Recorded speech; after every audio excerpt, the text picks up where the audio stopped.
안녕하세요. 이스타파 최공기입니다. 오늘 시청자 여러분과 나누고자 하는 주제는 사실 매우 무거운 주제입니다. 언제부턴가 우리는 국내외를 막론하고 유명인 등 그 누군가가 자살했다는 소식을 많이 접하고 있습니다. 누구는 사람 간의 정 때문에, 또 어떤 사람은 빛을 많이 져서 하나밖에 없는 자신의 생명을 스스로 버립니다. 생명을 이런 식으로 버린다는 것은 정말 안타까운 일입니다. 자살은 절대로 TV나 영화 속에서 말한 것처럼 죽으면 모든 일이 끝나는 것도 아니고, 그렇다고 해탈할 수 있는 것도 절대 아닙니다. 이 세상에 신과 귀신이 있다는 전제하에 이야기를 계속하려고 합니다. 여러분들은 혹시 제3의 눈이라고 불리는 천목을 아십니까? 다음 방송에서 자세히 말씀드리겠지만, 천목이 열려서 보통 사람들이 볼 수 없는 공간과 다른 생명을 볼 수 있는 사람들이 있습니다. 먼저 옥력보초라는 중국의 오래된 책 한 권을 소개하겠습니다. 이 책은 송나라 때 담치도인이라는 도가의 수련자가 지옥에 가서 여러 곳을 둘러보고 이성으로 돌아와서 후세 사람들을 위해 기록한 책입니다. 옥력보초에 따르면 저성에는 모두 10개의 정각과 10명의 염례대왕이 있고, 그들은 죽은 자의 영혼을 심판한다고 합니다. 죽은 자가 생전에 행한 좋은 일과 나쁜 일, 즉 다시 말해서 덕을 얼마나 쌓았고 업을 얼마나 많이 지었는지를 봐서 천상에서 복을 누릴지, 아니면 지옥으로 떨어져 고통 속에서 죗값을 치르고 다시 인간 세상으로 환생할지 여부를 판단합니다. 또 음력보초에는 이유 없이 생명을 가볍게 여기는 행위, 즉 다시 말해서 목을 매거나 독을 마시거나 물에 빠져 자살한 자는 동양의 전통가치인 충, 효, 절, 의에서 제외시키고 신의 관할 밖에서 난을 당해 죽게 된다고 분명하게 쓰여져 있습니다.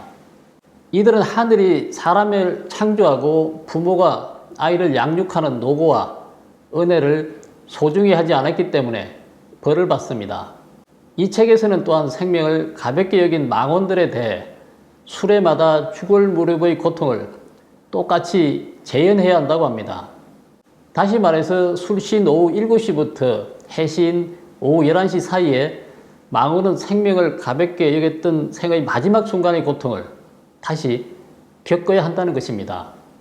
이는 사람이 죽는 동시에 모든 고통이 사라지는 것이 아니라 오히려 저승으로 간 후 반복해서 자살할 때의 고통을 겪으면서 수명이 끝날 때까지 끊임없이 시달린 다음에야 다시 심판을 받은 후 미래의 행선지가 결정된다는 것입니다.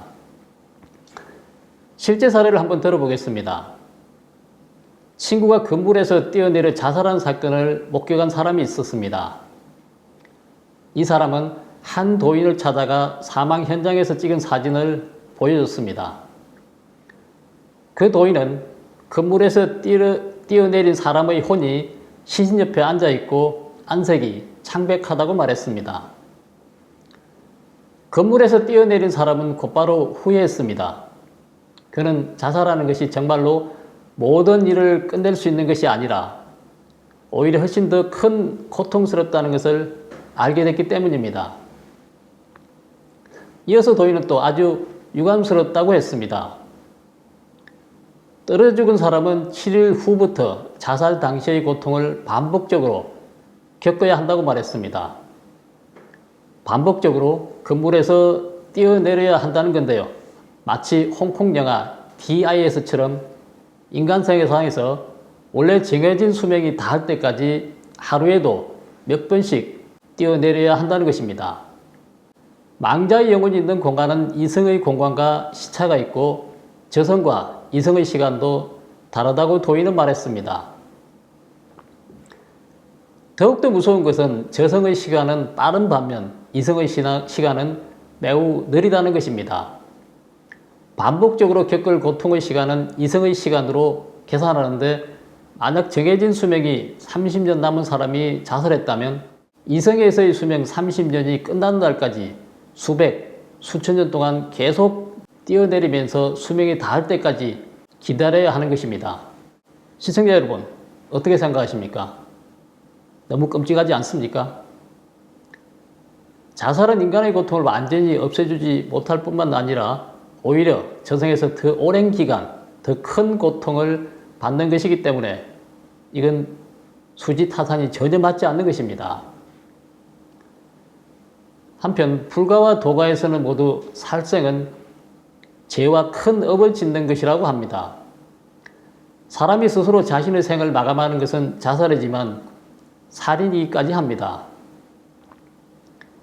그렇다면 당연히 살인의 죄는 그 자신이 짊어져야 하겠죠. 틀림없을 겁니다. 그래서 자살은 절대 고통에서 해탈할 수 없으며 오히려 얻는 것보다 잃는 것이 더 많고 끊임없이 고통을 불러오게 됩니다.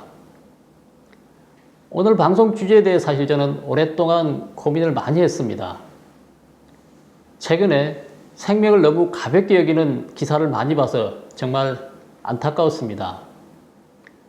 절대 여러분들을 놀라게 하려고 한 것은 아닙니다. 생명은 정말 귀중하고 자살은 인생의 고통을 진정으로 해결할 수 없습니다. 자신은 물론이고 가족과 주변 사람들까지 힘들게 합니다. 또 살생이라는 큰 업까지 짓습니다. 따라서 얻는 것보다 잃는 것이 절대적으로 더 많고 후회할 겨를도 없다는 점을 알려드리기 위해 이번 방송을 준비했습니다. 많은 사람들이 살아있으면 희망이 있다거나 살아가는 것이야말로 가장 큰 용기라고들 하는데 확실히 그렇습니다.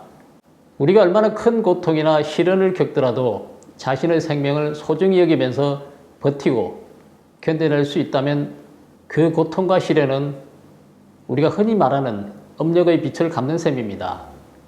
모든 것은 고생 끝에 즐거움이 있고 고난 속에 광명이 있음을 발견하게 될 것입니다. 오늘 방송은 여기까지 하겠습니다. 이 방송이 마음에 드신다면 구독, 댓글, 좋아요를 눌러주시고 가족, 지인들과 공유해 주시기 바랍니다. 감사합니다.